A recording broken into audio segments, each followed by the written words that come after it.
l'équipe, j'espère que vous allez bien. Aujourd'hui, nouveau Actu Foot. C'est les émotions. La mélodie de la Ligue des Champions était de retour à Bollaert et le public lensois l'a accueilli comme il se doit. Au passage, de telles images méritent un j'aime sous la vidéo. Merci à tous ceux qui le feront. La dernière journée du championnat de France aura montré beaucoup de ferveur parce qu'hormis Lens, les tifos étaient sortis à Rennes, à Lyon, avec l'hommage des supporters lyonnais envers Jean-Michel Aulas, ou encore du côté de Marseille suite au 30e anniversaire du sacre européen. En parlant de sacre européen, 25 des 32 équipes de la prochaine Ligue des Champions sont désormais connues. L'édition 2023-2024 marquera par un léger changement de tradition parce que quelques clubs vont amener du renouveau entre Arsenal, Newcastle, la Real Sociedad, la Lazio, l'Union Berlin, Lens ou encore le Feyenoord. Au-delà des surprises, sinon la finale de la Ligue Europa ce soir révélera le 26e club qualifié avant les barrages. Les amis, c'est d'ailleurs le moment de tenter un prono sur Betclic pour vibrer un peu plus, d'autant que le storytelling annonce déjà la couleur. Le FC Séville est simplement programmé pour la C3 et n'a jamais perdu une finale, à l'image de Mourinho en Coupe d'Europe. Le club espagnol a néanmoins l'avantage sur le papier avec une cote à 2,75. Si certains n'ont pas encore de compte et veulent faire le pas, c'est l'occasion de rentrer le code LEXCITY pour bénéficier jusqu'à 100 € de bonus si le premier pari est perdant. Je rappelle évidemment que les jeux d'argent sont interdits aux mineurs, que jouer comporte des risques qu'il faut jouer en fonction de vos moyens. Les amis, je vais reprendre les mêmes propos que j'avais utilisés lors des actes racistes envers Vinicius à Valence. Le foot c'est bien, mais il faut savoir parfois le mettre de côté. Sergio Rico a voyagé vers Malaga suite à la victoire du Paris Saint-Germain sur la pelouse de Strasbourg. Le gardien parisien profitait des siens avant de subir un accident et d'être hospitalisé dans la foulée à Séville. Son état de santé serait inquiétant même si peu d'informations circulent depuis 3 jours. La femme du joueur a demandé aux médias de garder un certain respect via les réseaux sociaux. Madame Rico s'est ensuite manifestée par un message d'espoir et une photo du couple en noir et blanc. Plusieurs personnalités du ballon rond ont apporté leur soutien à l'image de Mbappé lors de la cérémonie des trophées UNFP. Je cite: « C'est un plaisir, mais avant tout je voudrais insister pour avoir mes plus sincères pensées pour Sergio Rico. Il y a des choses bien plus importantes que le football. L'ensemble des joueurs du club, l'ensemble du club est avec lui. Je voudrais aussi avoir des pensées pour notre directeur sportif qui a eu une perte tragique. » Que dire, à part respect? C'est le moment de faire le point sur les 5 ligues majeures et la Ligue 1 lance les hostilités avec le PSG. Le club de la capitale est sans surprise champion de France malgré un match nul en terre alsacienne qui a arrangé tout le monde. En dehors du maintien de Strasbourg dans l'élite, Messi s'est permis d'une part de devenir le meilleur buteur de l'histoire des 5 grands championnats européens avec 496 buts contre 1 de moins pour Ronaldo, et d'une autre de rejoindre Dani Alves au classement des joueurs les plus titrés de l'histoire avec 43 trophées au compteur. En parlant de trophées, Paris concrétise un record de palmarès avec un 11e sacre devant Saint-Etienne. Lens a dans le même temps terminé le travail en réception d'Ajaccio. Les 100 et or ont accroché leur ticket pour la prochaine Ligue des Champions et la Voix du Nord a concocté une première page historique. Marseille restera sur la première marche du podium, synonyme de tour préliminaire. En parallèle, Monaco a perdu très gros sur la pelouse de Rennes car les Monégasques ont reculé de 2 positions pour laisser les Bretons rentrer dans le top 5 et Lille s'accaparer de la 4e place. Les Lillois ont renversé Nantes grâce à un doublé de Jonathan David présent dans le 11 type de la 37e journée aux côtés de Ball et Bas. C'est un gros coup dur pour les Nantais. On notera d'ailleurs que Nantes et Bordeaux se défendent mieux du côté des températures que sur les terrains de football. La suite... Respect. Oh, j'ai été obligé de caler ce tacle à la gorge en direct de la météo de France 3. Plus sérieusement, les Canaries vont jouer leur sauvetage en Ligue 1 au bout du suspense pour reprendre Presse Océan de la même manière qu'Auxerre. La GIA n'aura cependant besoin que du point du nul en réception de Lens pour éviter la descente en Ligue 2.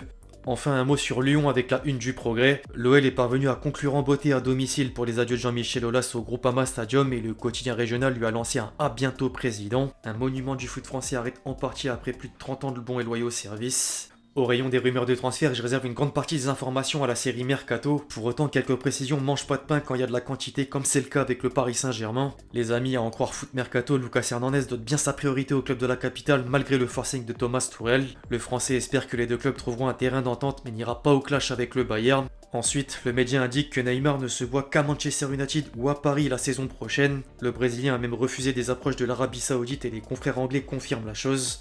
Quant à la question de l'entraîneur, Mourinho s'est une fois de plus attardé sur la question de son avenir en conférence de presse.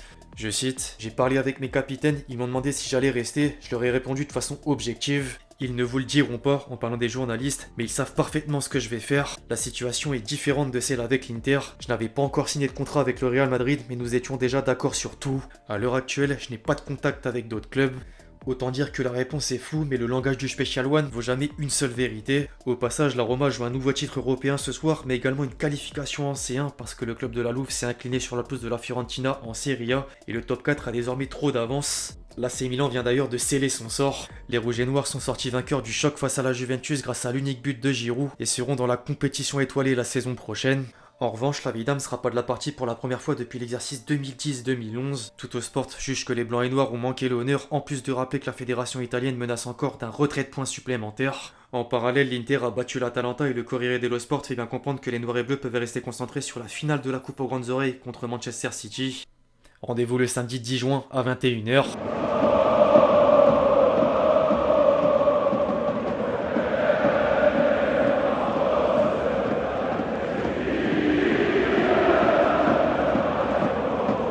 L'autre événement du week-end avait bien lieu en Bundesliga, les amis. Les supporters jaunes et noirs étaient venus en nombre et s'attendaient à faire la fête. Le terrain en a malheureusement décidé autrement. Dortmund avait le titre à portée de main, mais la bande à Sébastien Haller est passée à côté de son match à domicile. Mayence s'est mis dans les meilleures dispositions avec le break jusqu'à la 70e minute, avant que le BVB n'arrache le match nul. Sauf que le Bayern a marqué le but de la victoire par Musiala à quelques minutes du coup de sifflet final sur la pelouse de Cologne, et les Bavarois sont champions d'Allemagne pour la 11e fois consécutive. Bild est revenu sur le scénario avec la réaction des joueurs, avec traumatisme et larmes d'un côté, célébration et expulsion de l'autre. Oliver Kahn et Salihamidzic ont pris la porte. Le magazine allemand a également réalisé un joli papier avec l'évolution des deux équipes au classement durant l'exercice 2022-2023. Le club de Munich n'a pas non plus volé son titre. Par contre, Reus est vraiment maudit, il n'a jamais remporté la Bundesliga depuis son arrivée en 2012. Et s'il y avait d'autres commentaires à faire à titre personnel, Thomas Tuchel est champion d'Allemagne pour la première fois alors que Coman a juste respecté la tradition. L'ancien parisien a toujours fini la saison champion depuis qu'il a commencé sa carrière. En parlant d'ancien parisien, Nkunku a terminé meilleur buteur du championnat allemand à égalité avec Füllkrug, en plus d'intégrer le 11 type de la dernière journée aux côtés de Kolo Muani.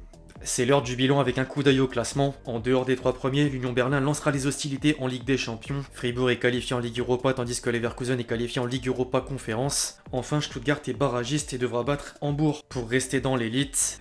La Liga a livré son dernier mot comme la Première Ligue. Après la victoire de Luton Town dans le choc au sommet des playoffs de Championship à Wembley, certains clubs de l'élite ont appris de bonnes et de mauvaises nouvelles. Everton a assuré son maintien dans le championnat anglais pour une 70e saison d'affilée. Les tabloïds anglais ont largement écrit sur le sujet à l'image du Liverpool Echo avec un survival en titre. Le Times a plutôt repris les paroles de l'entraîneur d'Eto'o qui ne veut pas qu'un tel scénario se reproduise, pendant que le Star ou encore l'Express met en avant Doucouré, buteur et considéré comme le sauveur. En parallèle, le Mirror reste dans le thème mais fait un bilan des résultats. 7 ans après avoir été champion d'Angleterre, Leicester est relégué malgré une victoire contre West Ham. Leeds s'est incliné en réception de Tottenham et suivra les Foxes. Les Spurs joueront néanmoins pas la Coupe d'Europe, c'est une première depuis 13 ans. A noter que Chelsea termine la saison de Première Ligue à la 12e place, aka son pire classement depuis l'exercice 93-94. Le champion d'Angleterre, Manchester City, s'est incliné sur la pelouse de Brentford, alors qu'Arsenal a fait carton plein pour le clap de fin en réception de Wolverhampton. La Manita, 5-0. En parlant de Manita, du côté de la Liga, la Real Sociedad s'est qualifiée pour la prochaine C1 malgré une défaite face à l'Atlético Madrid. Griezmann s'est d'ailleurs encore illustré, il est impliqué dans 28 buts cette saison. En parallèle, le drame concerne l'Espagnol Barcelone qui est relégué en 2e division. En revanche, la dernière journée du championnat espagnol annonce l'agonie. 6 clubs vont se battre pour le maintien entre Cadiz, Retafe, Valence, Almeria, Celta Vigo et Valladolid. Affaire à suivre. Enfin, un mot sur les sélections nationales. Les sélectionneurs ont révélé leur liste pour les prochains matchs internationaux, à l'image de Deschamps aujourd'hui. Il n'y a pas de gros changements en équipe de France, hormis le retour de Ferland Mendy, ou encore l'absence de Lacazette malgré une saison aboutie. Deux des équipes du Final Four de la Ligue des Nations ont également fait le pas, comme l'Italie ou encore les Pays-Bas. Enfin, Roberto Martinez a reconvoqué Ronaldo avec le Portugal, tandis que Belmadi a appelé Wissem Aouar pour la première fois avec l'Algérie. Hâte de voir ce que tout ça va donner. Second poteau, Pavard!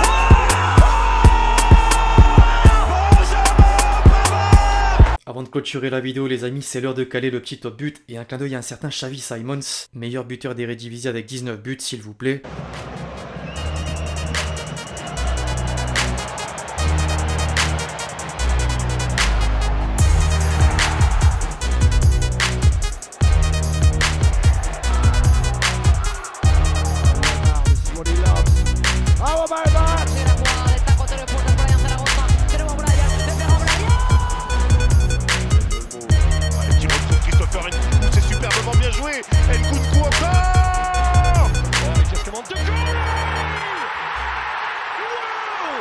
Enfin bref, l'équipe c'est tout pour l'actu faux du jour, j'espère que vous l'avez kiffé, je compte sur vous si c'est le cas pour lâcher votre meilleur j'aime, comme d'habitude. N'hésitez pas à me donner vos avis sur les différents sujets qu'on a traités aujourd'hui, puis d'ici là on se retrouve très vite sur la chaîne pour de nouvelles vidéos, c'était Lexti, ciao ciao.